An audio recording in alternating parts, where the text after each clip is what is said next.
Layarnya juga sudah terlihat ya? Sudah. Oke, terima kasih banyak teman-teman. Assalamualaikum warahmatullahi wabarakatuh. Terima kasih banyak kepada teman-teman yang sudah bersedia mengikuti kegiatan pelatihan hari ini ya. Pelatihan atau briefing magang SEO intipkuliah.com. Ini adalah kegiatan yang masuk ke batch 3. Sebelum-sebelumnya ada juga gitu, batch 1 dan batch 2. Oke. Yang mengikuti kegiatan ini adalah sebagai berikut ya. Kemarin yang daftar itu sekitar 13 orang, 14 orang, tetapi yang mengonfirmasi untuk mengikuti ada 11 orang gitu. Ada Kak Alia, Kak Arzuma, Kak Ayu, Kuni Al Mustamiroh, Kak Nurul Kasana, Retno, Rina, Sahrul, Siti Aulia, Sri, dan Kak Surti ya. Oke. Nanti teman-teman di pertengahan nanti ada absen, boleh diisi ya untuk sebagai bukti untuk kehadiran. Yang teman-teman yang tidak ikut live juga atau hanya menonton recordnya saja, tetap isi nanti ya di akhir di pertengahan video. Nanti akan dibagikan linknya di chat Zoom-nya ya oleh saya.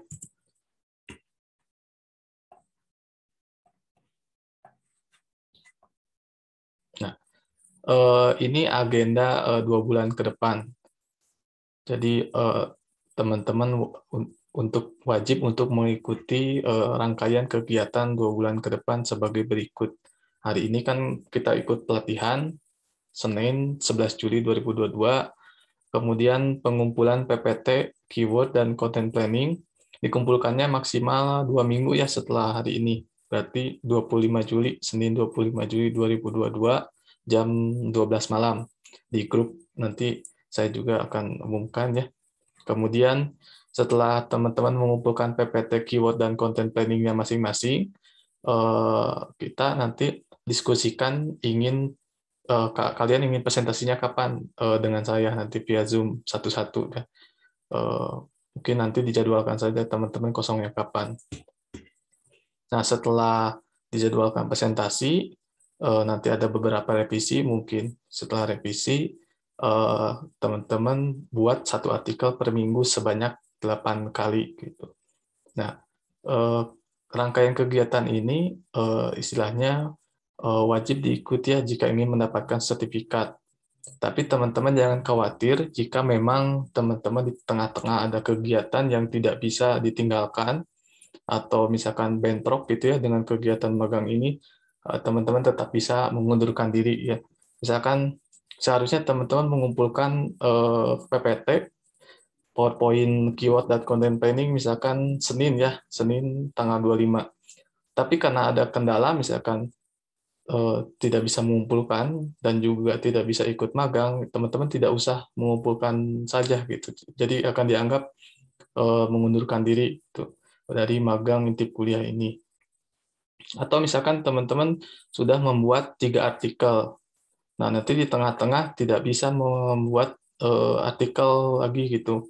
Dan misalkan udah lewat dari batas waktu, kemudian tidak konfirmasi dan sebagainya, akan dianggap mengundurkan diri juga dari magang intip kuliah ini. Jadi teman-teman di intip kuliah ini saya tidak mau memberikan sertifikat secara cuma-cuma ya, karena memang takutnya kembali lagi nanti ke nama intip kuliah juga, dan juga nanti takutnya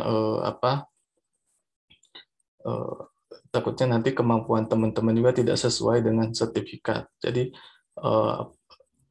tapi kalau misalkan nih teman-teman udah buat 6 artikel misalkan ya di minggu kelima, nah otomatis kan teman-teman mengundurkan diri ya karena nggak bisa membuat artikel misalkan.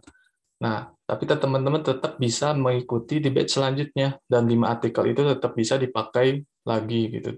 Jadi nggak ada yang sia-sia ya. Jadi hapus dulu misalkan di intip kuliahnya, nanti kalau misalkan mengundurkan diri oleh teman-teman bisa ya nanti masuk ke itunya, ke adminnya.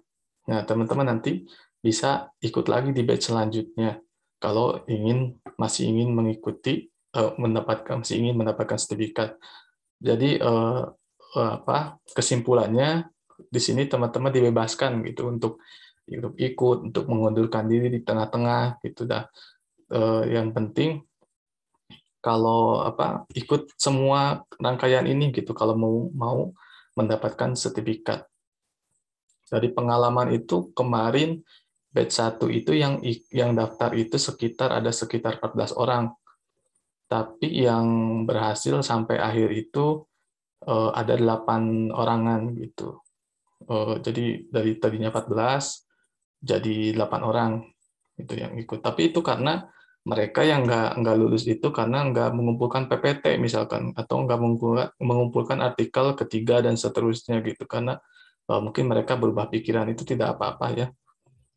Di batch 2 kemarin itu yang daftar itu 14 orang, tapi yang mengumpulkan PPT itu hanya sekitar 8 orangan gitu yang mengumpulkan PPT.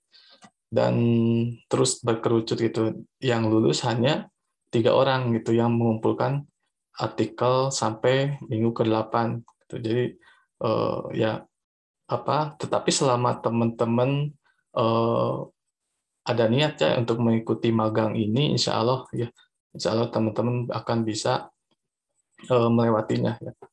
Oke, ini ada langkah-langkah belajar SEO. Saya ambil dari learningseo.io ya. Ini dari website belajar SEO. Saya juga ini dapat dari seseorang yang sudah yang sudah bekerja sebagai SEO manager di salah satu media besar gitu di Jakarta. Saya DM orang tersebut, Kak, bagaimana sih rangkaian belajar SEO gitu. Nah, oleh beliau itu dikasih website ini, learningseo.io gitu, dan saya lihat di websitenya itu ternyata belajar SEO ini banyak juga, lumayan gitu. Contohnya nih, kita di pelatihan ini dan nanti di magang ini teman-teman akan belajar maaf, di bagian ini permulaan untuk SEO, keyword research, competitive analysis, content optimization. Nah, ini nanti akan dipelajari di magang teman-teman batch 3 ini. Contoh apalagi ya? Nah, ini WordPress SEO Guidelines, ini akan dipelajari juga dan dipraktekkan. Sudah sampai sana. Tetapi hanya dengan belajar seperti itu saja, teman-teman sudah bisa mengumpulkan skill atau meraih skill untuk menjadi SEO writer atau menjadi SEO copywriter gitu. Itu sudah bisa, teman-teman nanti sudah bisa bekerja sebagai SEO writer gitu. Nah, kalau misalkan teman-teman ingin belajar lagi lebih dalam, bisa pelajari lagi sampai tahap-tahap ini gitu. Tahap 6, tahap 7, tahap 8 sampai tahap 9. Itu biasanya nanti teman-teman posisinya itu bukan sebagai SEO writer, nanti biasanya SEO teknikal gitu, SEO yang lebih dalam, misalkan SEO bisa menjadi SEO manager dan sebagainya ya, karena teman-teman ini contohnya misalkan di tahap kelima 2 ini ya, ini belajar coding ya, belajar Python, belajar BigQuery dan SQL untuk SEO, atau misalkan lokal SEO gitu, gimana caranya agar bisnis kita muncul gitu di kota kita saja, misalkan di Google. Itu nanti teman-teman belajar SEO-nya itu kalau lebih jauh ini sampai tahap-tahap ini ya, sampai 8 sampai 9 ini. Oke. Nah, ini sebelum lanjut saya akan membacakan juga gaji seorang SEO. Sebagai ini dari tipkerja.com ya. Katanya kalau menjadi director ini gajinya itu sekitar 15 juta sampai 40 juta gitu dari director.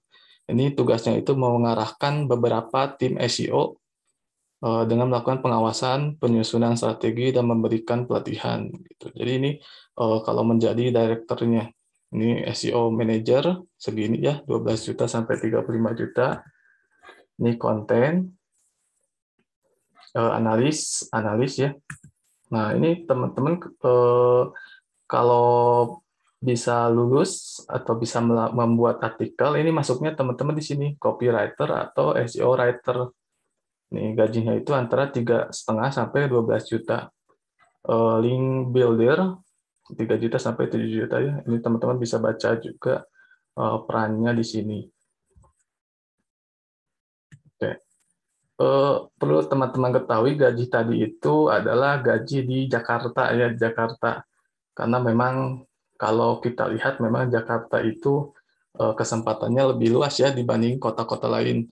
Saya saja mengaktifkan Loker untuk SEO ini di LinkedIn yang muncul itu 80% di Jakarta pasti gitu. Jadi kalau saya aktifkan SEO ya, peran SEO di LinkedIn ini, nanti pasti lokernya itu selalu muncul gitu. Selalu muncul setiap hari itu.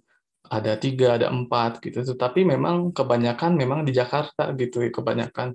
Eh, Mungkin ada di tempat lain ya. Tetapi kalau pengalaman saya di LinkedIn itu kebanyakan di Jakarta. Tapi mungkin kalau kita lihat ke job portal lainnya mungkin ada juga ya. Oke. Ini contohnya seperti SEO spesialis gitu kan, ini gaji-gajinya ini melalui wawancara ini. Jadi ini jumlah gaji ini real gitu. Nah, contohnya ini SEO content writer di digital solusi ini kebanyakan kan perusahaan-perusahaan yang berdomisili di Jakarta ya. Tapi mungkin teman-teman nanti akan banyak kesempatan lain yang didapat dari kerja WFH bisa jadi ya. Misalkan nanti di masa depan kan banyak seperti freelance gitu kan, atau mungkin perusahaan-perusahaan seperti ini juga membuka pekerjaan untuk bekerjanya di mana saja, karena memang SEO ini sangat mungkin untuk dikerjakan secara remote gitu. Ini sangat mungkin sekali. Tapi memang bergantung perusahaannya juga ya, apakah menerima atau tidak yang remote seperti itu. Oke, oke. Lanjut, ini saya akan jelaskan secara secara singkat tahapan-tahapan nanti teman-teman membuat PPT-nya. Tetapi nanti detailnya oleh Kak Anita ya. Jadi yang pertama itu teman-teman diharuskan menentukan kata kunci. Kata kunci itu adalah kata kunci yang ketika diklik oleh user di Google gitu untuk mencari informasi. Nah, kita menargetkan kata kunci apa agar artikel kita nanti naik gitu dengan kata kunci tersebut. Contohnya ini psikologi UPI. Saya menarikkan kata kunci psikologi UPI agar artikel yang saya narasumber buat di website Intip Kuliah ini bisa masuk ke halaman 1 Google gitu. Nah, psikologi UPI contohnya. Nah, kenapa saya menargetkan psikologi UPI? Karena ada datanya gitu. Datanya nanti menggunakan tool yang akan dibagikan oleh Kak Anita. Nanti toolnya itu menyebutkan bahwa dengan psikologi UPI itu rata-rata per bulannya itu di-search oleh 700 orang per bulan gitu di Google itu. Nah, dengan menarget kata-kata kunci tersebut atau psikologi UPI itu ya, eh, artikel yang intip kuliah buat ini berhasil diklik oleh 500 orang per bulannya gitu dengan dari Google saja. Jadi rata-rata orang search per bulannya itu sekitar 700 orang ya berdasarkan tool. Jadi nanti orang yang klik yang benar-benar baca artikel saya itu sekitar 500 per bulan. Oke, jadi menentukan kata kunci ini, kata kunci itu ya. Jadi kata yang tujuan kata yang akan kita kaitkan dengan artikel yang kita buat gitu di website. Itu kata kunci ya. Nah, nanti teman-teman tidak boleh menentukan kata kunci yang sama seperti di batch 1 dan batch 2. harus berbeda. Ini kata kunci yang ada di batch 1 dan di batch 2. Tetapi misalkan gini, aplikasi Note ya. Ini teman-teman bisa menentukan aplikasi membuat kata kunci, misalkan aplikasi Note Android misalnya, itu boleh. Aplikasi Note di iOS itu boleh gitu. Jadi yang tidak boleh itu yang sama persis, itu yang sama persis. Apalagi ya, misalkan ini jadwal belajar misalkan ya, cara membuat jadwal belajar itu boleh. Yang tidak boleh itu yang sama persis, misalnya jadwal belajar itu yang nggak boleh ya. Jadi masih diperbolehkan jika ada kata lain sebagai penambahan. Tapi usahakan juga kalau bisa mungkin baru ya, lebih baru. Misalkan ini jurusan kriminologi, mungkin teman-teman dari jurusan PG PAUD misalkan, tulis nanti tentukan kata kuncinya PG PAUD atau PGSD, itu boleh ya. Jadi teman-teman boleh ngambil kata kunci yang baru gitu, yang jauh berbeda dari list-list ini ya. Tidak boleh, kata kuncinya tidak boleh sama ya dengan batch 1 dan batch 2. Nah, setelah menentukan kata kunci,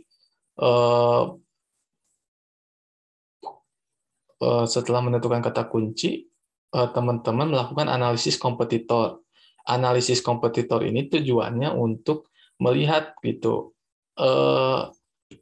ketika kita menentukan apa ini keyword tip belajar misalkan, kita lihat artikel yang paling atas itu artikelnya seperti apa sih ciri-cirinya gitu. Ada nggak kelemahan-kelemahan yang ada di artikel tersebut. Nah, nanti dari kelemahan itu kita bisa memperbaikinya di content planning. Content planning, kita buat content planningnya seperti apa artikel yang akan kita buat. Nambal juga kelemahan-kelemahan yang misalkan ini tips belajar yang paling atasnya dari LP3I ya. Nah, nanti lihat kelemahan-kelemahan dari ketika kita melakukan analisis kompetitor ini, diperbaiki di planning konten gitu, kurang apa gitu. Nanti ada, nanti juga pakai tools juga gitu ya, tools di internet gitu. Kita masukkan linknya saja, nanti muncul apa saja kelemahan-kelemahan yang bisa kita perbaiki di planning konten yang akan kita buat. Nah, ini minimal spesifikasi artikel. Oh iya, jadi nanti ini menentukan kata kunci, analisis kompetitor, dan juga planning konten akan dijelaskan oleh Kak Anita ya prakteknya.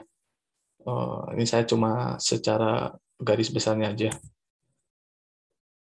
Nah, ini minimal spesifikasi artikel yang diupload ke website Intip Kuliah ya, ada 5. Yang pertama ini minimalnya 600 kata, maksimalnya 1.500 kata ini. Kemudian harus ada indikator hijau dari Yoast SEO-nya. Maksudnya ini kayak di websitenya itu kan ada alat yang bisa mendeteksi apakah ini artikelnya udah SEO friendly atau belum gitu. Jadi harus hijau ya di sananya. Nanti ketahuan misalkan salah nih, salahnya dari mana nih, teman-teman nanti bisa perbaiki sendiri gitu. Nah, volume kata kunci per bulannya itu minimalnya itu 200, maksimalnya 5.000 gitu. Jadi kalau misalkan kata kunci yang teman-teman bidik itu hanya 50 misalkan, itu tidak boleh ya. Atau misalkan lebih dari 5.000, misalkan 10.000, 20.000, itu nggak boleh juga gitu. Karena sebenarnya nggak ada aturan baku ya yang ini. Tapi saya menentukan aturan ini karena agar tidak terlalu banyak. Biasanya kata kunci yang banyak volumenya, misalkan 20.000, 10.000, itu sudah dibidik oleh perusahaan-perusahaan besar seperti Ruang Guru, mungkin Traveloka, Bukalapak, dan sebagainya. Kan mereka punya tim yang besar ya untuk membuat konten-konten untuk membidik kata kunci yang besar tersebut gitu. Jadi kita, karena kita kan masih pemula, kata kuncinya itu cukup 200 sampai 5.000 saja gitu. Jangan lebih dari 5.000. Tapi jangan kurang juga dari 200 ya. Yang keempat itu setiap artikel berisi 2 gambar. Jadi satu untuk fitur image itu seperti istilahnya cover artikelnya, dan satu lagi untuk di artikelnya itu minimal ya. ada satu artikel di ada satu gambar di dalam artikelnya. Jadi totalnya dua gambar per artikel. Dia akan dijelaskan cara-cara uploadnya oleh Kak Anita di websitenya. Yang kelima, tidak copy paste dari artikel lain, tetapi boleh parafrase dari beberapa artikel.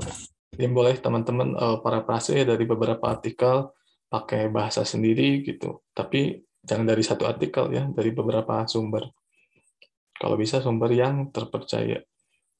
Nah, kemudian gambarnya ini bisa diambil biar bagus, biasanya ada di pixabay.com atau di unsplash.com. Ini gambar-gambarnya gratis gitu. Biasanya nggak perlu nyertakan sumber juga gitu. Ada ketentuannya di sana, nggak perlu menyertakan sumber. Beda kalau misalkan kita ambil gambar dari website-website resmi, misalkan di Google, itu biasanya punya hak cipta ya. Kita nggak sembarangan bisa copy.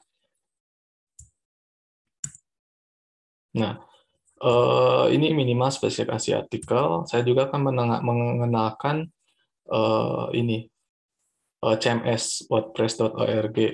Nah, intip kuliah ini menggunakan CMS wordpress.org gitu. Kalau teman-teman lihat tadi di bagian ini, nah SEO ini bisa dipelajari dari berbagai CMS. Contohnya ini WordPress ya. WordPress, ada juga Wix, ada Wix, Shopify. Ini Shopify ini untuk penjual produk ya. Saya nggak tahu ini Magento apa, Webflow hampir sama seperti WordPress juga ini. Kemudian Squarespace, mungkin kayak blog lagi ya, saya kurang tahu. Tetapi kita sekarang belajarnya di CMS WordPress ya, untuk belajar SEO-nya. Nah, SEO, saya memperkenalkan SEO dulu bahwa memperkenalkan CMS dulu. 40% website ini di internet itu di cover oleh CMS WordPress ya, wordpress.org. Jadi kan ada dua ini, ada wordpress.com, ada juga wordpress.org. Kalau wordpress.com itu lebih ke blog biasa gitu, kayak blogspot. Tapi kalau yang org ini lebih lebih apa? Lebih istilahnya lebih rumit gitu, lebih rumit karena kita harus pasang di hosting sendiri. Kemudian selain pasang di hosting sendiri, kita juga bisa web yang agak rumit gitu. Ada fitur login, ada bahkan bisa aplikasi gitu, sampai aplikasi Android, aplikasi iOS itu bisa menggunakan CMS WordPress. Nah, ini beberapa perusahaan yang menggunakan CMS WordPress ya untuk websitenya.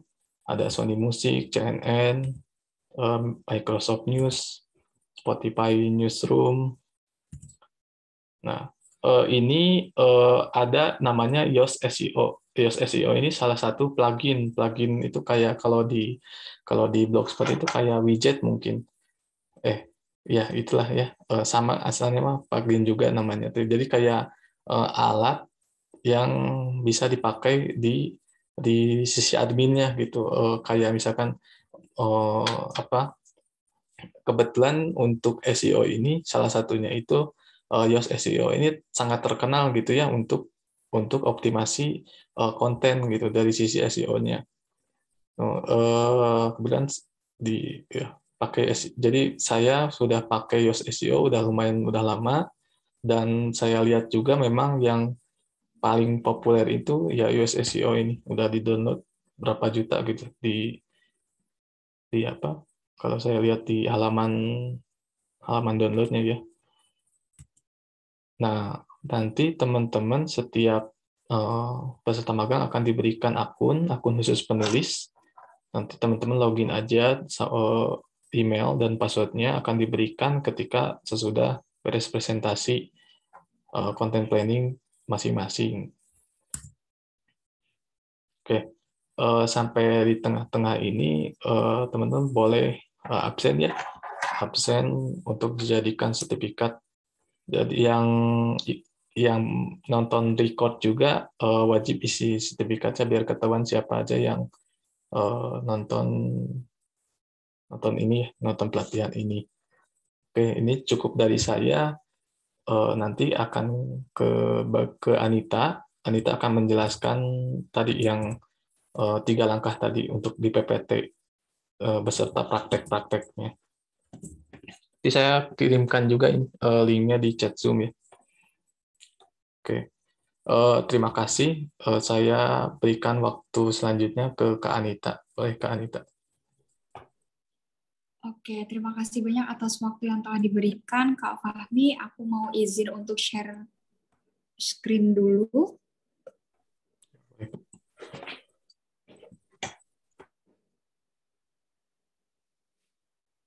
Udah terlihat belum ya, teman-teman? Sudah Mbak, tapi belum ada PPT-nya. Nah, ini sudah. Kalau ini udah terlihat ya.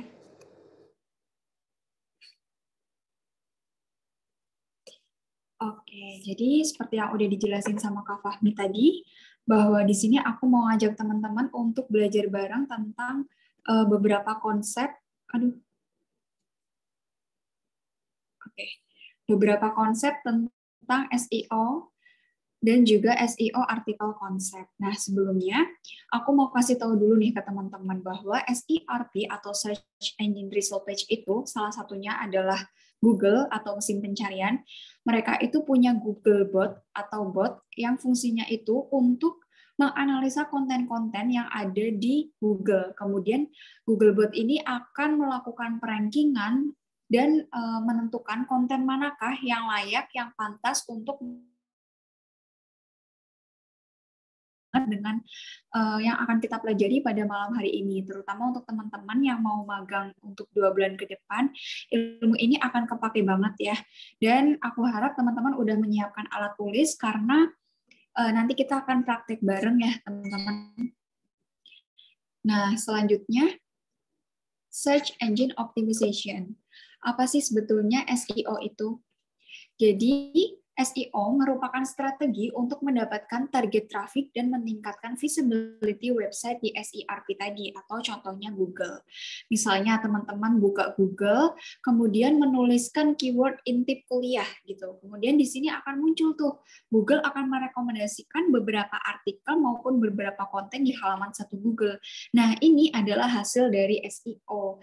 Dan kenapa kita harus menulis artikel yang SEO friendly? Tujuannya adalah supaya artikel kita itu bisa dibaca oleh Googlebot tadi. Supaya Googlebot itu merekomendasikan artikel yang kita tulis, dan artikel yang kita tulis itu bisa muncul di halaman satu Google, dan teman-teman target audience bisa melihat dan juga bisa membaca artikel-artikel kita. Seperti itu. Nah, lalu gimana sih search engine itu bekerja?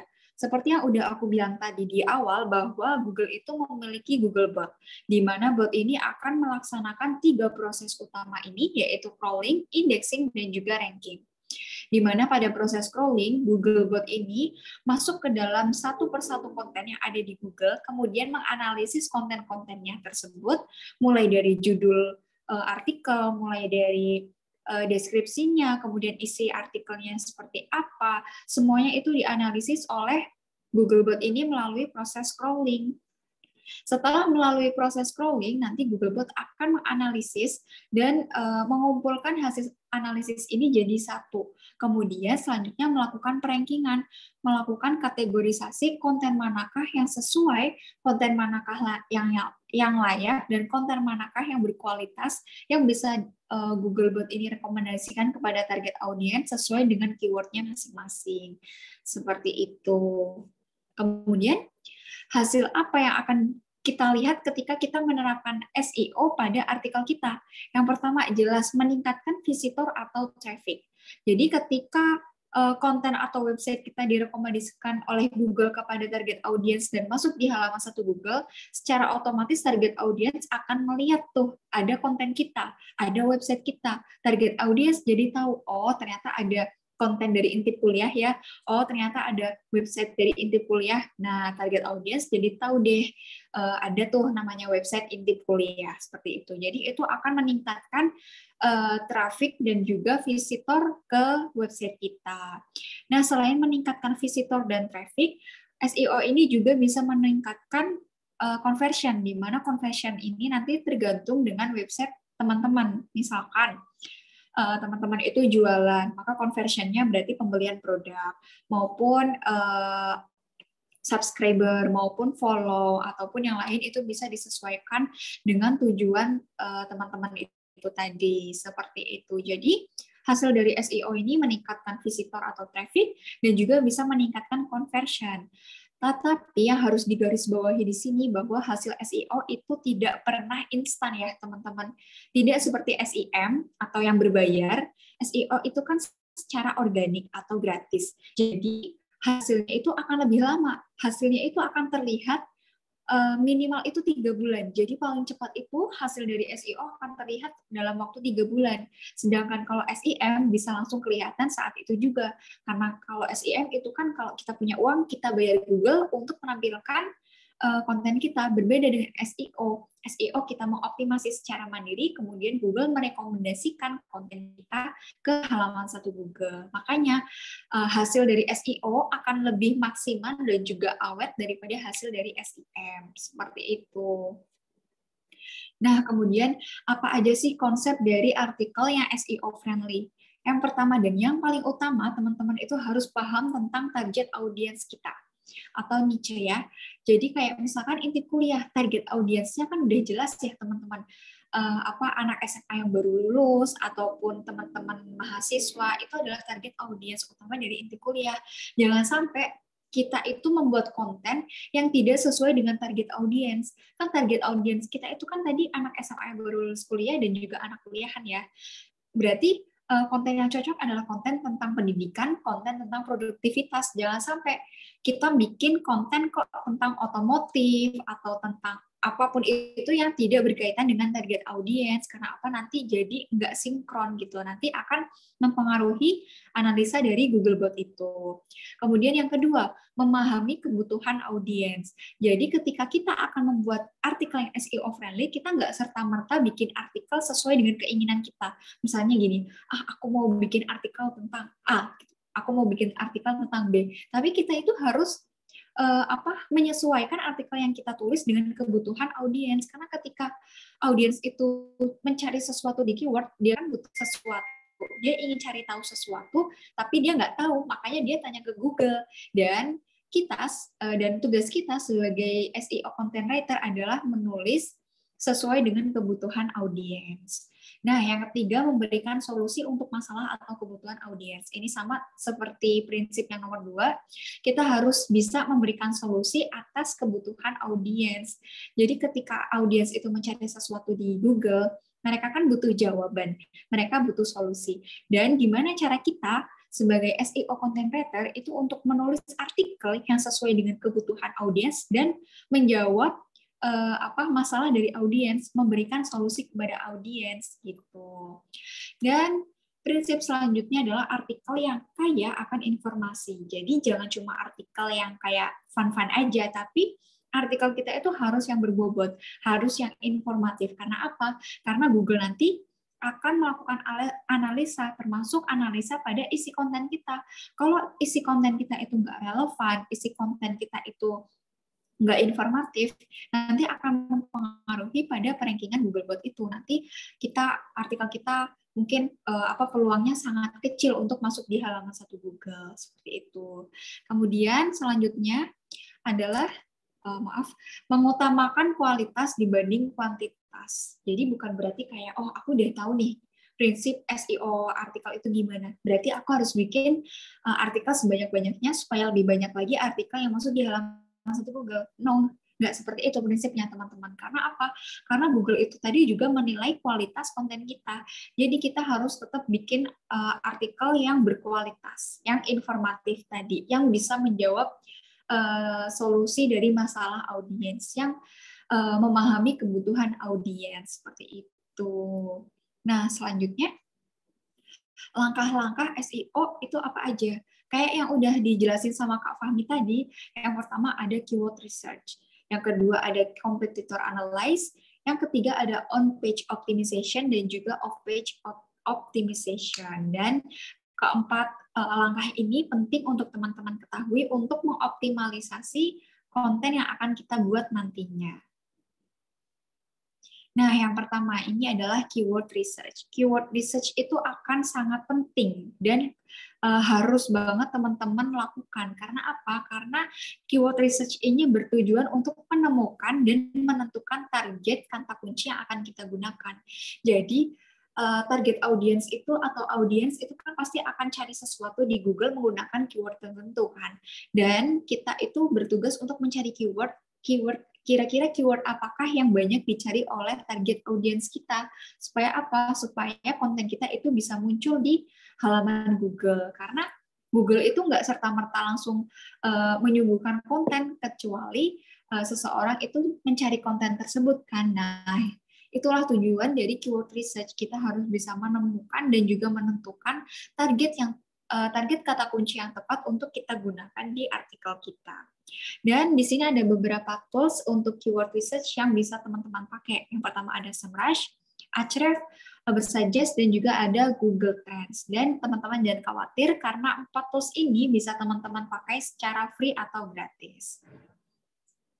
Kemudian selanjutnya di sini ada Ubersuggest. Aku rekomendasikan teman-teman buat pakai ini karena ini mudah digunakan ya teman-teman dan juga lengkap, dan yang paling penting adalah ini free juga. Nanti di sini akan terlihat dashboardnya seperti ini.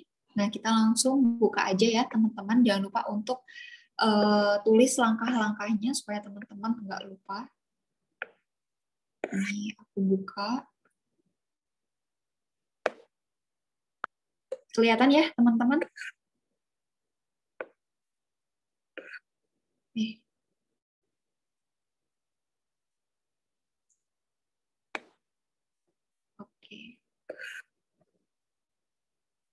Nah, di sini udah kelihatan.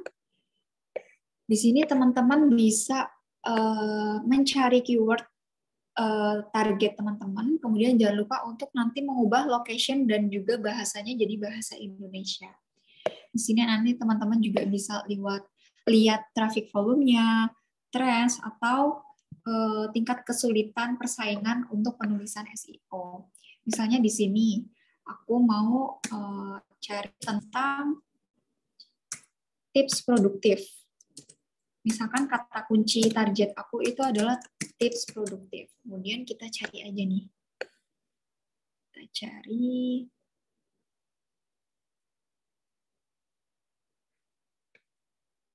Sebentar.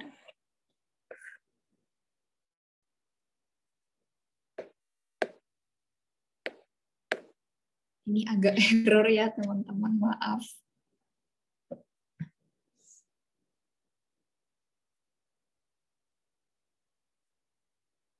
Coba aku ulangi lagi.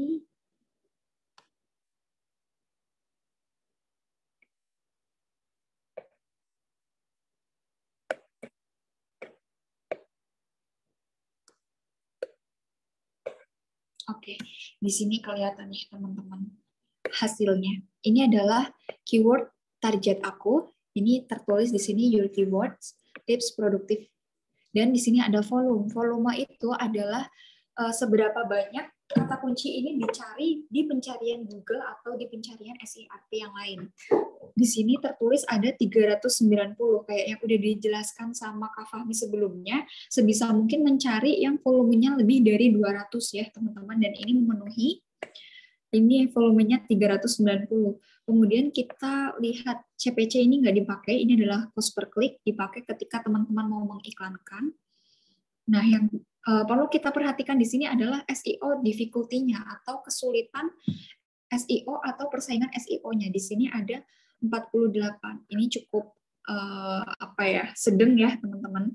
Jadi semakin besar nilai SEO difficulty-nya, berarti semakin besar persaingan SEO-nya. Kemudian di sini selain ada keyword yang aku cari atau tips produktif, di sini tertera juga keyword ide yang lain. Jadi Ubersuggest ini juga memberikan ide keyword yang lain yang bisa kita pakai, misalnya tips produktif di rumah dan tips-tips yang lainnya. Di sini bisa terlihat juga volumenya 140 dan lain-lain, dan ini nggak bisa kita pakai ya teman-teman karena tadi ketentuan tadi adalah volumenya itu minimal itu 200. Nanti teman-teman bisa cari keyword ide yang lain. Kemudian kita perhatikan nih teman-teman di sini ada tips produktif. Volume pencariannya itu 390 kali dicari. Kemudian SEO difficulty-nya itu 48. Sedangkan di sini tips produktif di rumah itu volumenya 140, lebih kecil daripada volume tips produktif di atas. Dan tetapi di sini SEO difficulty-nya ini 69, cukup tinggi, lebih tinggi dibandingkan tips produktif. Nah, dari sini teman-teman bisa menganalisa keyword mana yang cocok kita pakai untuk target konten kita.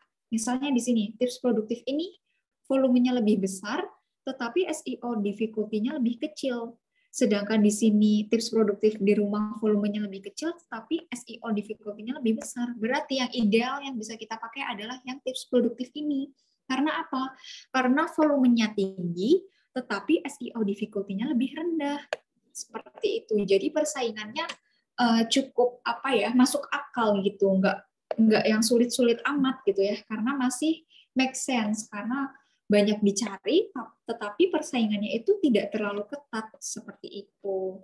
Nah, selanjutnya teman-teman bisa pencet di sini search result atau hasil pencarian. Nah, kita pencet. Nah, di sini nanti akan tertera nih hasil pencarian Google untuk keyword dari tips produktif ini. Link-link yang ada di sini adalah artikel-artikel atau konten atau website yang menempati halaman satu Google untuk keyword tips produktif ini.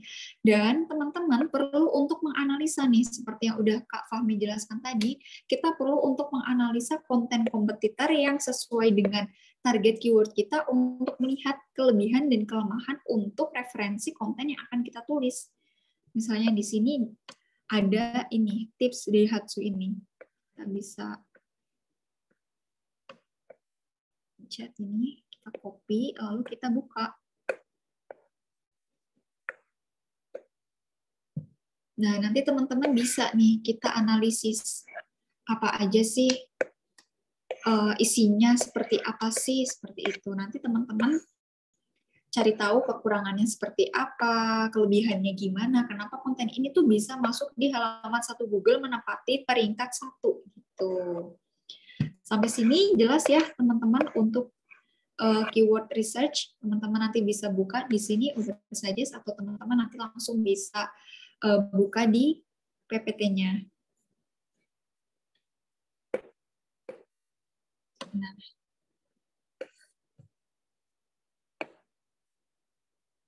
Oke, ini agak lama.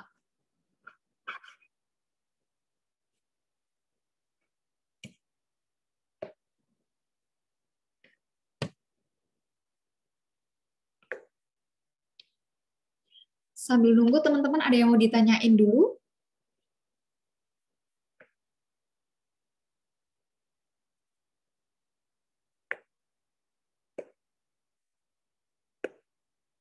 Kalau belum ada, kita sambil nunggu ini ya.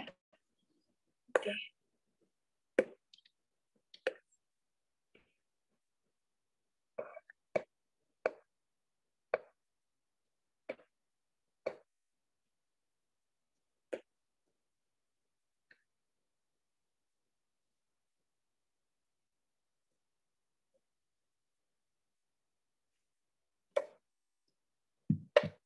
Jangan lupa teman-teman absen ya. Oke, ini kok nggak bisa ya.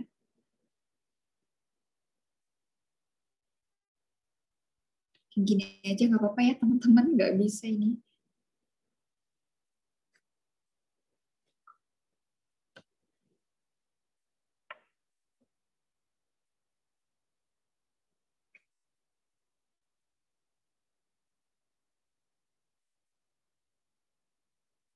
Oke. Nah, ini adalah tahapan yang perlu teman-teman lakukan ketika akan melakukan keyword research. Yang pertama yaitu harus paham tujuan penulisan artikel. Seperti misalnya, teman-teman itu nulis artikel itu untuk apa sih? Kan untuk memberikan solusi kan kepada kebutuhan audiens. Dan teman-teman itu artikelnya itu mau tentang apa? Harus yang informatif atau yang seperti apa gitu. Itu teman-teman harus memahami tujuan penulisan artikel teman-teman. Yang kedua, menganalisis target keyword. Pakai tools yang udah diberikan tadi, Ubersuggest misalkan. Kemudian mengumpulkan keyword-keyword yang relevan. Jadi ada beberapa keyword yang teman-teman cari, analisis, kemudian selanjutnya langkah yang keempat adalah mengkategorikan keyword. Teman-teman melakukan analisis, kira-kira manakah keyword yang baik, manakah keyword yang cocok untuk dijadikan konten gitu. Lalu teman-teman bikinlah prioritas keyword untuk konten planning teman-teman 2 bulan ke depan, seperti itu. Kemudian di sini nanti teman-teman kan bikin PPT ya tentang keyword researching, kemudian content planning. Nah, seperti ini keyword researching teman-teman untuk di PPT-nya. Nanti ada kolom untuk keyword yang akan teman-teman pakai selama 2 bulan ke depan. Kemudian teman-teman bisa tulis KD atau SEO difficulty-nya. Kemudian teman-teman juga bisa tulis volumenya dan update-nya gitu. Nah, selanjutnya kita akan analyze kompetitor atau melakukan analisis kompetitor. Jadi seperti yang udah aku jelasin tadi, ketika teman-teman udah dapet target keyword yang akan teman-teman pakai, teman-teman bisa melakukan analisis kompetitor, ngeliat di Google dengan keyword tersebut konten apakah yang ada di halaman satu Google yang ada di ranking pertama. Teman-teman analisis mulai dari title tag atau judulnya, meta description atau deskripsinya, kemudian panjang kontennya itu berapa, lalu heading dan subheadingnya seperti apa, dan juga isi kontennya. Nah, untuk mempermudah, teman-teman bisa memakai tool dari Meta Tag Analyzer ini. Nah, kita langsung coba buka ya, teman-teman. Nah, di sini Meta Tag Analyzer.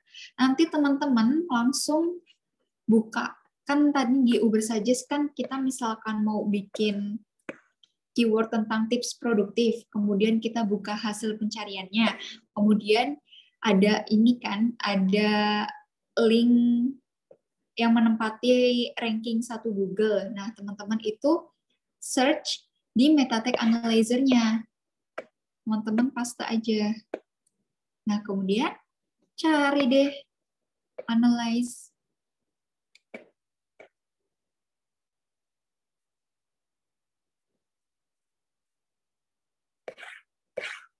Oh, salah.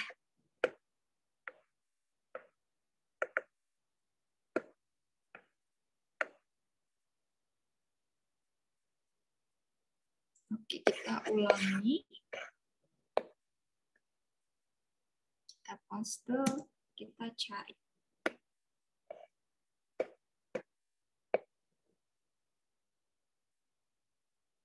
Nah, terus ini nih, langsung keluar hasilnya seperti ini.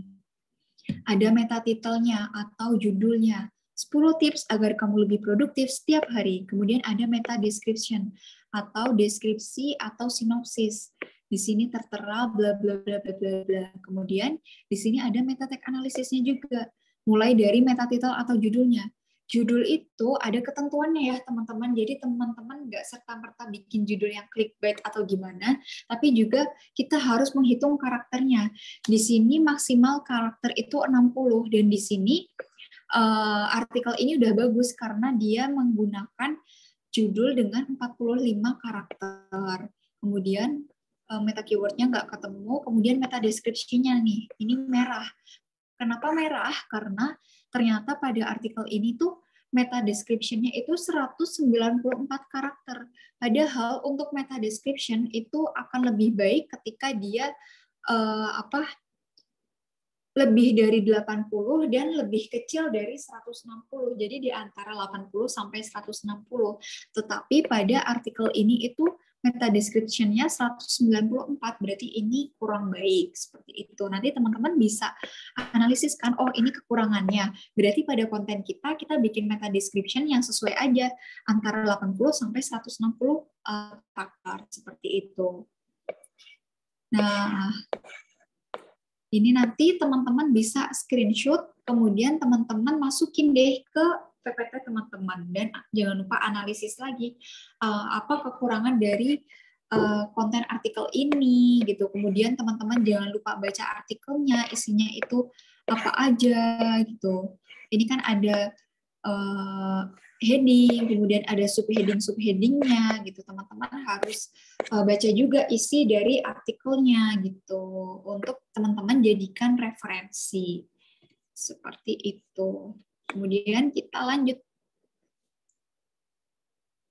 Jadi langkah yang pertama tadi teman-teman itu keyword research. Setelah teman-teman udah tahu target kata kunci yang akan digunakan, teman-teman melakukan analisis kompetitor.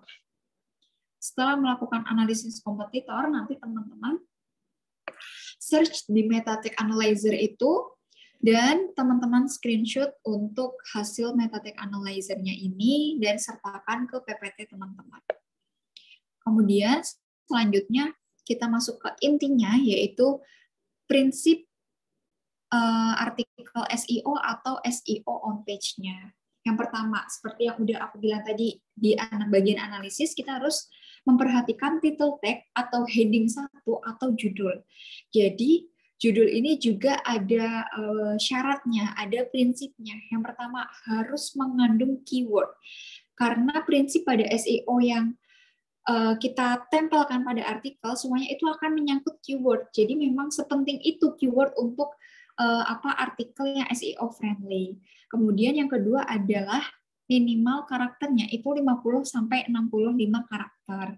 Jadi jangan terlalu panjang dan jangan terlalu pendek gitu. Ya, teman-teman bisa bikin antara 50-65 karakter.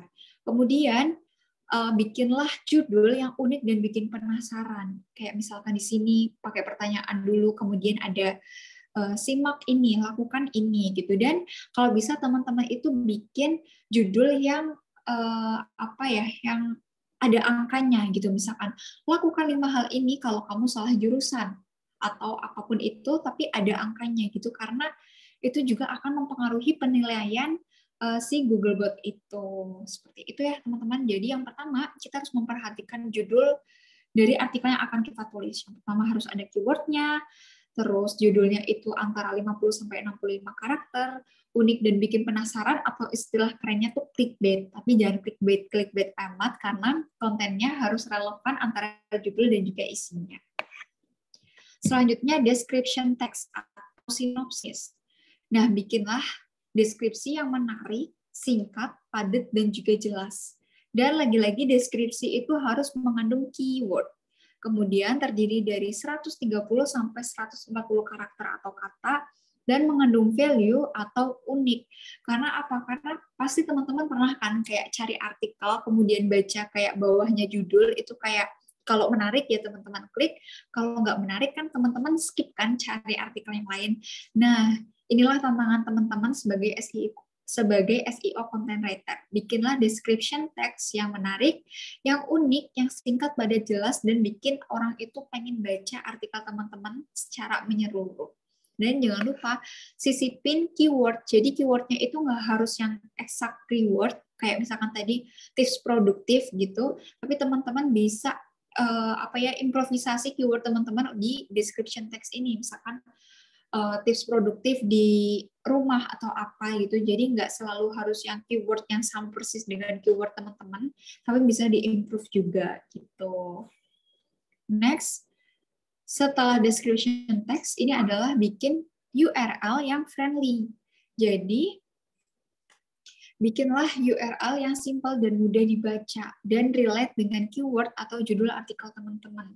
Misalkan nih, di sini teman-teman punya keyword jurusan kuliah, maka teman-teman ya bikinlah URL dengan sisipan keyword ini, misalkan di sini jurusan kuliah atau pilih jurusan kuliah. Jadi nanti URL-nya itu teman-teman ganti jadi yang sesuai dengan keyword atau sesuai dengan judul artikel. Dan harus yang mudah dibaca ya teman-teman. Nah, kemudian yang selanjutnya adalah heading dan subheading. Lagi-lagi, heading dan subheading itu harus mengandung keyword. Maksudnya heading dan subheading itu gimana sih, Kak? Gitu.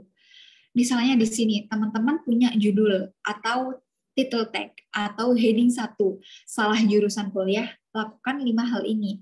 atau ini yang tulisannya hitam. Ini adalah heading 1, dan heading 1 ini harus mengandung keyword. Dan di sini keywordnya apa? Jurusan kuliah gitu. Kemudian teman-teman dalam artikel itu bikin heading 2, yaitu alasan mahasiswa merasa salah jurusan. Ini kan ada apa? Ada sesuatu yang relevan dengan keywordnya, yaitu jurusan, dan salah gitu kan, salah jurusan gitu. Kemudian di heading 2 ada lagi hal yang dapat dilakukan saat merasa salah jurusan. Nah, di sini ada juga kan hal kata yang relevan dengan keyword yang dipakai, yaitu salah jurusan. Jadi ketika teman-teman bikin konten artikel heading 1 dan heading 2 itu harus disisipi oleh keyword. Supaya apa? Supaya Googlebot itu lebih mudah ketika menganalisis kayak konten ini tuh relevan ya antara keyword, subheading dan juga headingnya, seperti itu.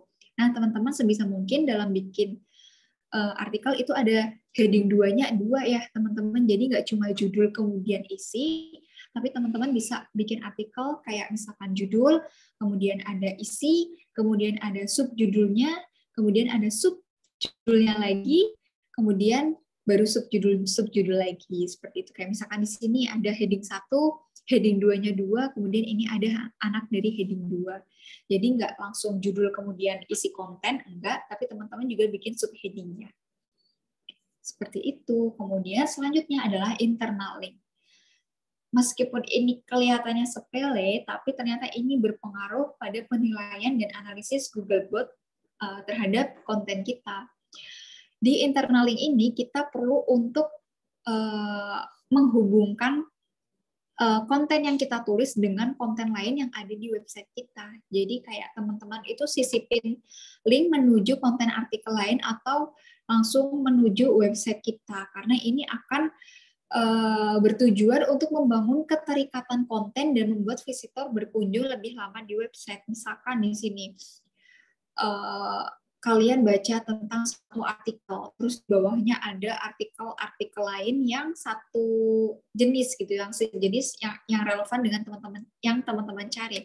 Pasti nanti kan teman-teman kayak pengen diving lebih jauh lagi kan, kayak mencet lagi tuh linknya, kemudian baca artikel lain, ada yang relevan lagi, kemudian teman-teman klik lagi. Nah, ini itu nanti akan membangun keterikatan antara satu konten dan konten yang lain, dan bikin visitor itu berkunjung lebih lama di website kita, dan ini akan berpengaruh positif karena meningkatkan traffic website kita. Jadi jangan lupa ketika teman-teman bikin konten artikel, jangan lupa untuk sisipin link ke website kita ataupun link ke artikel yang lain. Seperti ini misalnya, cari tahu informasi dan pengalaman kuliah di berbagai jurusan perguruan tinggi melalui live Instagram Impit Kuliah, klik di sini. Nah, teman-teman bisa klik di situ, kemudian langsung nanti menuju ke link yang teman-teman arahin gitu. Nah, selanjutnya kita perlu untuk memanfaatkan tag. Kenapa? Karena tag ini bertujuan untuk mengelompokkan artikel sesuai dengan topiknya masing-masing. Misalkan teman-teman bikin artikel tentang tips, ya teman-teman manfaatkan tag untuk artikel ini. Misalkan tagnya itu tips produktif atau apapun itu gitu. Nah, ini akan mempermudah target audiens dalam mencari konten kita sesuai dengan topiknya masing-masing. Nah, selanjutnya yang sering kelewatan adalah gambar gitu.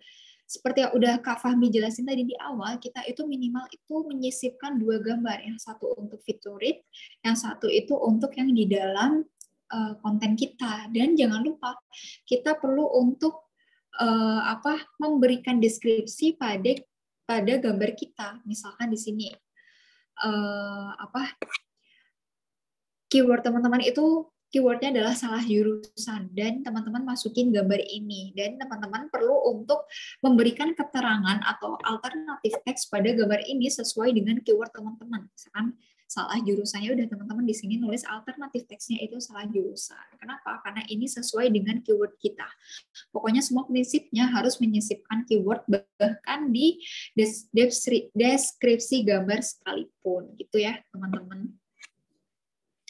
Nah, setelah teman-teman udah keyword research, udah analyze kompetitor, udah melalui proses-proses lainnya, teman-teman nanti akan bikin konten planning sesuai dengan keyword yang udah teman-teman kategorikan atau teman-teman rancang untuk 2 bulan ke depan.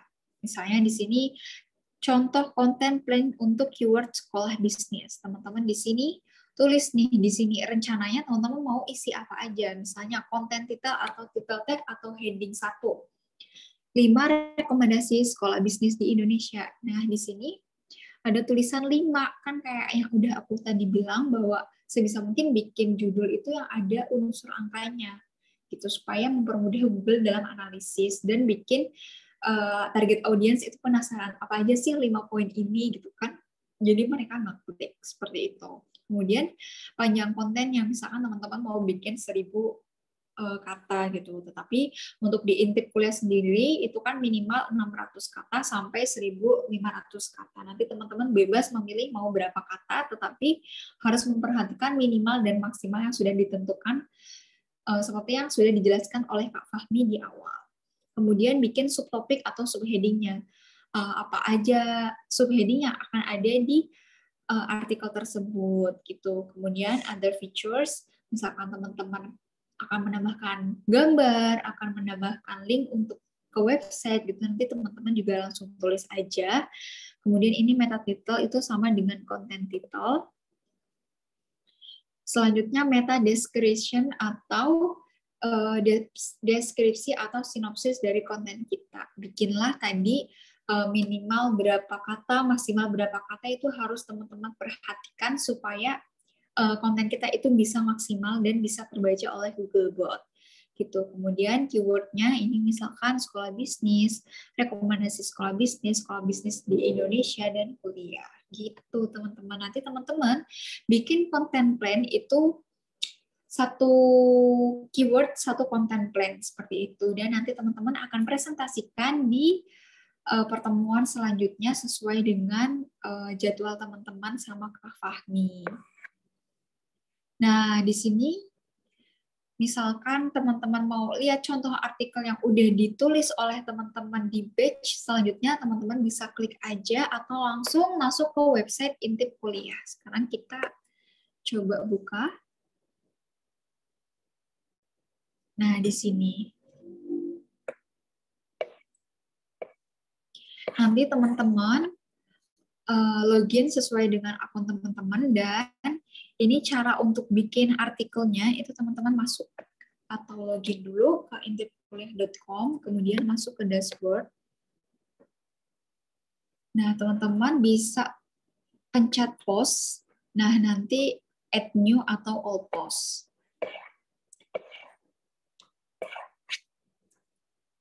Misalkan ini langsung aja aku coba add new.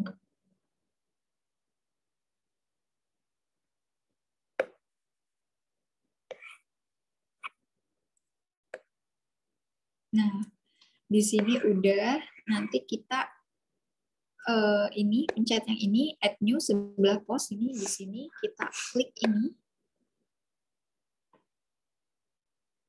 add new.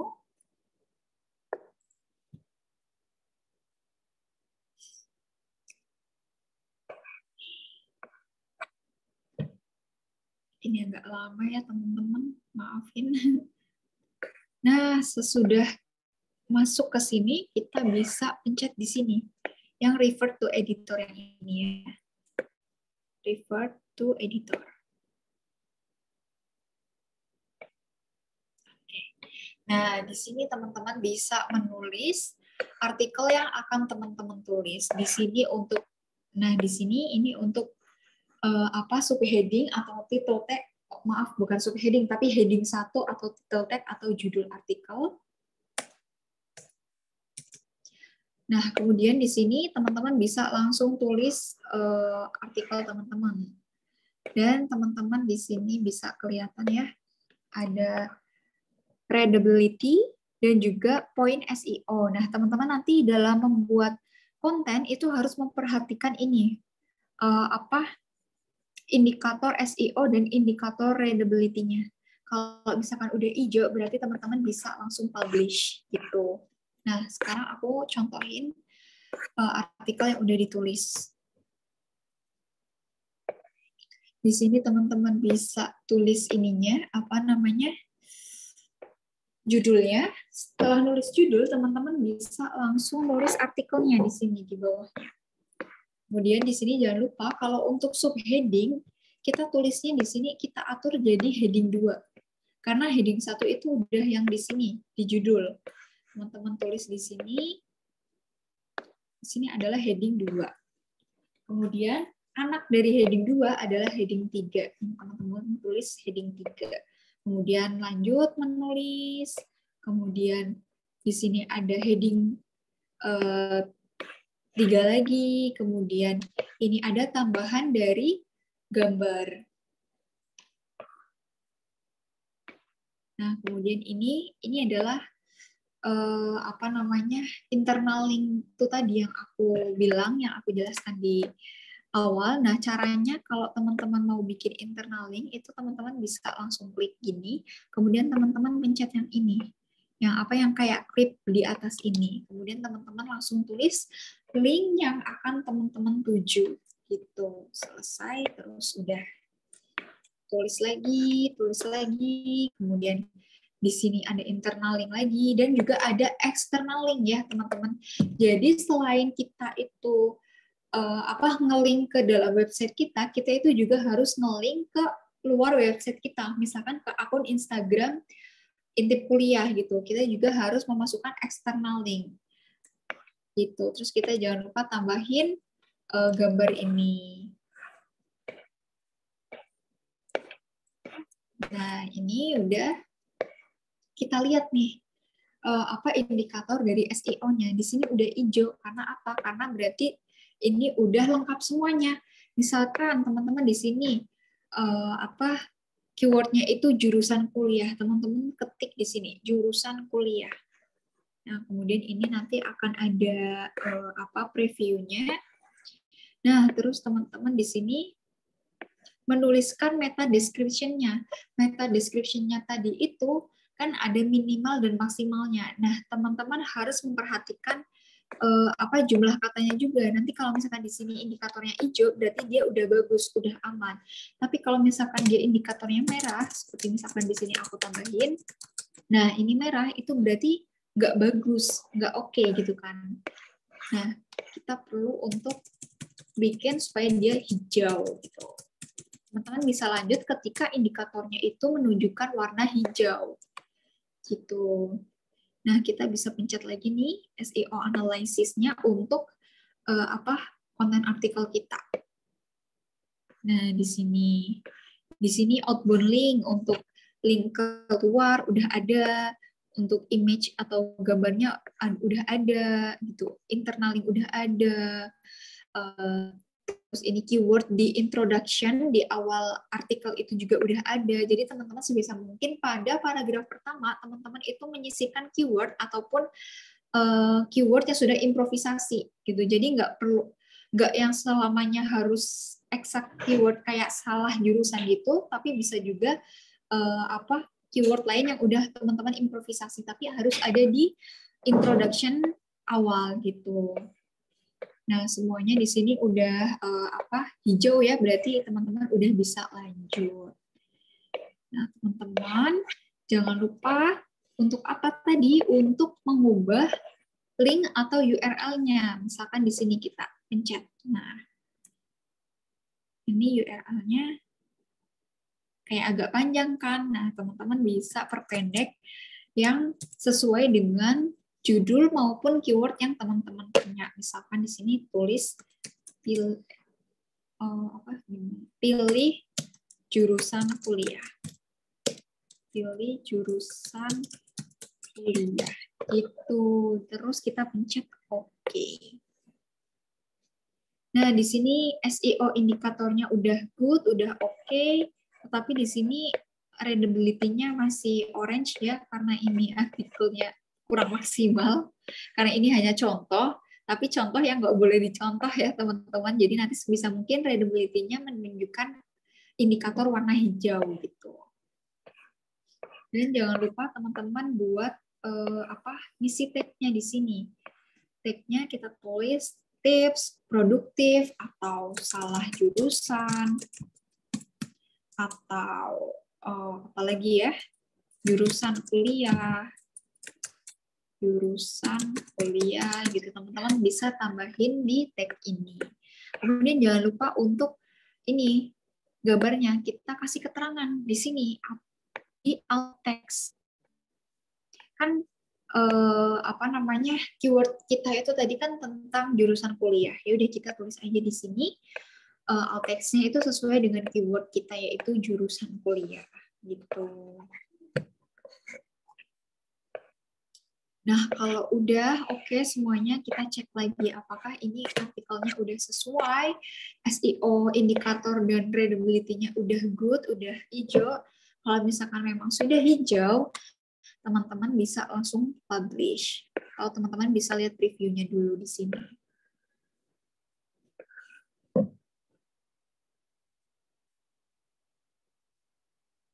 Bisa lihat previewnya dulu. Ini agak lama, kita bisa jam aja, kita cek lagi gitu ya teman-teman.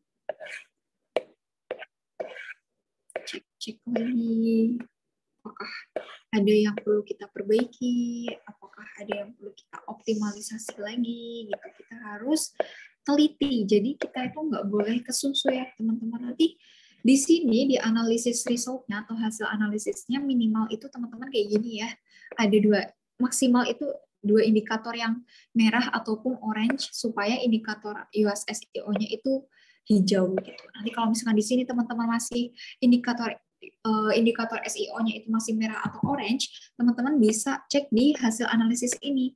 Nanti akan terlihat apakah yang bisa teman-teman optimalisasi. Misalkan di sini key phrase in title, the exact match ini belum exact match keywordnya itu belum ada di judulnya misalnya kayak gitu. Nanti teman-teman bisa baca di sini. Gitu teman-teman. Sampai sini ada yang mau ditanyakan?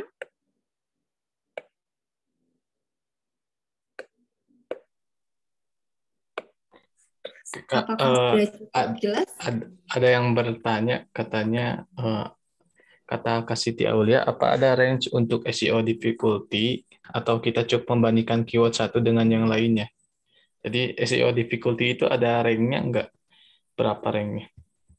Nggak ada sih Kak untuk rank-nya. Cuma kita, karena untuk setiap keyword itu kan pasti hasilnya itu beda-beda. Yang penting kita itu bisa menganalisis manakah yang yang optimal, yang baik gitu antara satu keyword dengan satu keyword yang lain yang kita targetkan seperti itu. Oke, berarti lihat volume, yang paling utama lihat volumenya saja betul, gitu. Betul. Yang paling utama kita harus lihat volumenya. Nanti kita bandingkan antara volume satu target keyword itu dengan difficulty-nya itu apakah relevan, apakah oke gitu. Itu cukup dibandingkan dengan hasil target keyword yang lain gitu. Oke. Coba kalau memang tiap tool itu beda-beda ya. Iya. Kak Siti, kalau misalnya saya lihat kalau di mana itu teh keyword yang di Ahref itu ada com itu biasanya 1 sampai 100 ya kalau yang rentangnya. Rentangnya. Jadi semakin tinggi maksimal 100 itu semakin difficulty-nya itu semakin sulit itu. Iya, betul. Jadi Kemudian, kita cari sedang aja gitu. iya.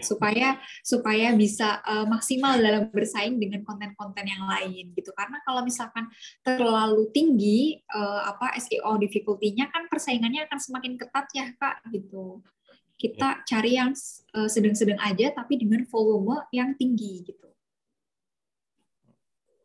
Jadi semakin rendah difficulty-nya semakin bagus berarti ya Kak untuk kita buat artikel agar lebih kemungkinan kita masuknya ke halaman satu di Google-nya lebih tinggi gitu ya. Iya.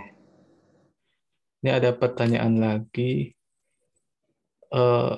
Untuk internal eksternal link-nya untuk magang kali ini sebaiknya link ke artikel terkait atau IG intip kuliah. Lebih baik ke IG ke artikel terkait aja di website Intip Kuliah ya. Kalau yang eksternalnya ke mana Kak? Kalau bisa kayak kalau untuk Kak Nita. Oke, kalau untuk internal kita bisa masuk ke website Intip Kuliah ataupun artikel yang lain ya. Tetapi kalau untuk eksternalnya bisa ke Instagram Intip Kuliah maupun Instagramnya Intip Diri gitu kan, masih relevan seperti itu. Oke, ya bisa. Atau ke YouTube-nya juga boleh karena Ya, di YouTube. YouTube kan juga Intip ada juga gitu. Jadi Ya, yang masih dalam satu lingkup Intip Kuliah gitu. baik Kak. Ada lagi pertanyaan. Kak Punten ini apakah di layar saja aja yang saya screen-nya kayak buram resolusinya? Oh, oh ya. Agak buram ya tadi. Iya agak buram sih. Tapi masih terbaca sih kalau di saya di layar saya.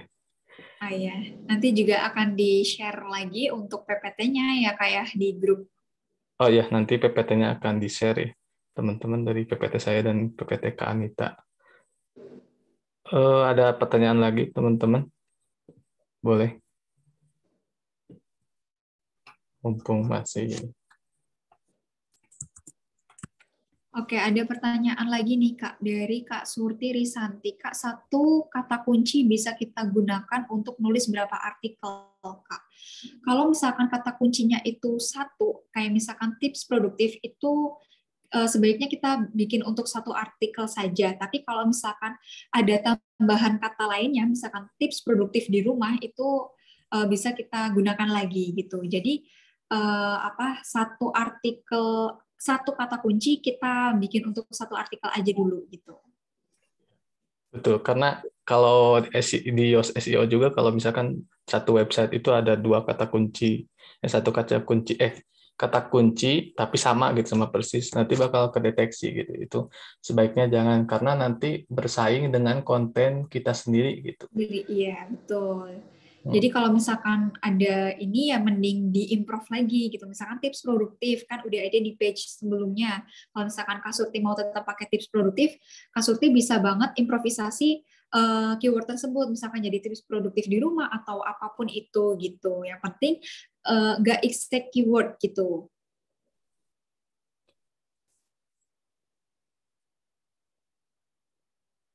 Oke, ini ada pertanyaan lagi dari Kak Arzuma.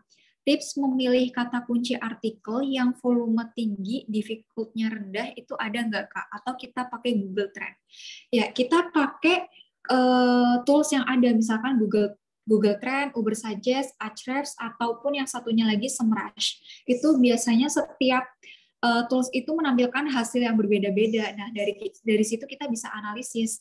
Nah, kalau untuk Google Trend itu kan untuk membandingkan kata kunci satu dengan kata kunci yang lain, manakah yang search volumenya itu lebih tinggi. Itu bisa kita gunakan. Kemudian nanti kita cari lagi di Semrush ataupun Ubersuggest untuk melihat difficulty SEO-nya gitu. Jadi untuk tipsnya itu ya kita harus melakukan analisis dengan teliti menggunakan tools yang sudah ada itu. Misalkan pakai yang tadi Ubersuggest gitu. Nanti kalau ada yang kurang jelas, teman-teman bisa langsung tanya di WhatsApp. Kemudian ini ada pertanyaan lagi dari Kak Alia. Izin bertanya, untuk isi di dalam PPT-nya nanti apa aja ya, Kak? Oke, untuk isi dalam PPT-nya boleh dijawab sama Kak Fahmi, Kak? Isinya itu yang ada tiga tadi ya, keyword, apa keyword research dan keyword planningnya apa aja, kata kuncinya, kemudian analisis ya, analisis konten kompetitor, dan yang ketiga itu konten planning yang akan kita buat. Nah, itu udah di-share juga di grup ya, ada contohnya. Jadi teman-teman bisa lihat contohnya di sana. Jadi tiga itu isinya tiga. Jadi nanti teman-teman bikin 8 keyword kan 8 artikel nih. Eh, di tabel yang pertama itu saya share screen dulu aja ya. Bentar. Oke.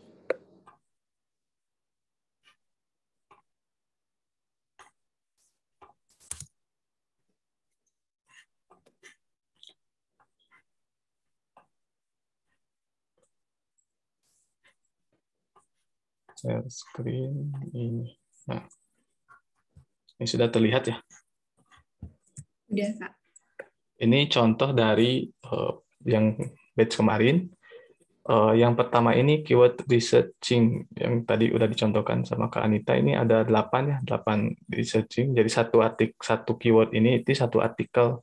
Di tabel keywordnya apa aja, kemudian keyword difficulty atau kesulitan keywordnya berapa, dimasukin volumenya berapa, ini update. Ini nggak wajib sih, jadi keyword, KD, dan volume ini yang dimasukkan. Eh, Kemudian analisis kompetitor ini didapatkan dari yang tadi sudah, kan ada ini hasil yang seperti ini yang tadi dicontohkan oleh Kak Anita. Nah ini kopas saja di sana, di PPT-nya. Untuk setiap keyword yang sudah dibuatnya sekolah bisnis nih, halaman satu, ranking satunya ini dari Permata Bank kan. Nah dari Permata Bank, linknya di copy, nanti hasilnya kan ada. Nah hasilnya ini di copy ke PPT. Dan yang terakhir ini content planning untuk artikel yang akan teman-teman buat berdasarkan analisis kompetitor. Ini misalkan ada kekurangan atau yang enggak, misalkan ininya yang bagus, misalnya meta description-nya enggak ada kekurangan, itu bisa teman-teman buat juga gitu. Tapi jangan disamakan gitu ya, karena nanti lebih ke plagiarisme gitu. Jadi dibedakan saja gitu tulisannya. Cuma biasanya ini kayak meta description-nya itu misalkan kekurangannya itu maksimal harusnya misalkan 150 kata misalkan, tapi di sini kurang gitu. Nah, sama teman-teman ditambahkan gitu. Nah, ini yang ketiga ini kan content planning yang akan artikel yang akan teman-teman buat. Nih, sama juga kan ini juga nih analisis kompetitor untuk kata kunci, pentingnya pendidikan karakter. Kemudian content planning-nya pendidikan karakter, analisis kompetitor, prospek kerja jurusan manajemen. Jadi yang pertama ini saya ulangi, keyword researching, tabelnya, kemudian analisis kompetitor untuk setiap keyword, dan juga content planning untuk setiap keyword. Nanti saya kirim lagi ya di grupnya PPT ini. Oke, saya kembalikan ke Kak Anita. Baik, teman-teman, ada yang ditanyakan lagi?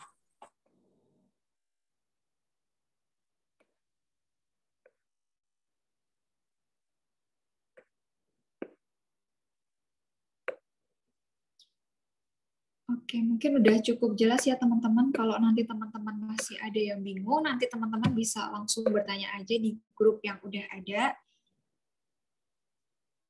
Kemudian jangan lupa untuk melakukan keyword researching, analyze kompetitor, gitu-gitu ya teman-teman. Monggo Kak Fahmi, saya kembalikan ke Oke. Kak Fahmi.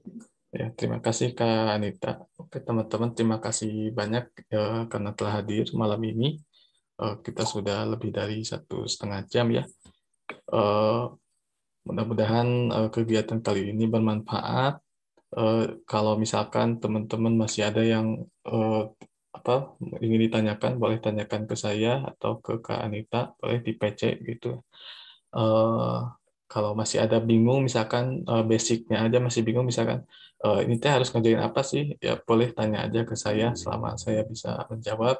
Tapi kalau masih bingung, coba di nanti kan ada recordnya saya dikirim juga ya di grup. Nah, coba ulangi lagi aja, di play lagi aja. Kalau misalkan tetap masih bingung ya tanyakan saja ke saya.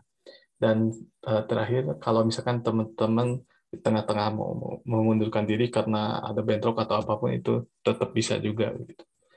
Oke, terima kasih banyak Kak Anita dan semuanya. Mudah-mudahan bermanfaat. Wassalamualaikum warahmatullahi wabarakatuh. Waalaikumsalam warahmatullahi wabarakatuh.